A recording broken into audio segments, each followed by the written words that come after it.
इसका आदमी है, तुम्हारी माँ का भोसड़ा तुम्हारी।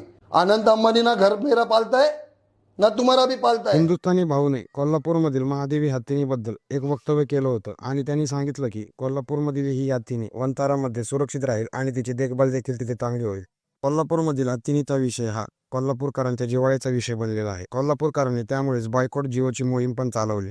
45 किलोमीटरची पदयात्रा देखील काढली होती. हिंदुस्थानी भाऊ म्हटले होते की तो अंबानींची इज्जत त्यामुळे करतो कारण ते कट्टर सनातनी आहेत. याच गोष्टीवरती कोल्हापूरकर जास्त नाराज झाल्याचे दिसले कारण की महादेवी हत्तीनीही सर्व मंदिरांवरती हार घालत होती. हिंदुस्थानी भाऊ यांनी अंबानींची साईड घेतल्यामुळे त्यांना ट्रोल करण्यात आलं. हे अंबानीचे माणूस आहेत, हे सुपारीबाज आहेत, तो अंबानीचा माणूस आहे, तो त्यांच्याकडूनच बोलणार.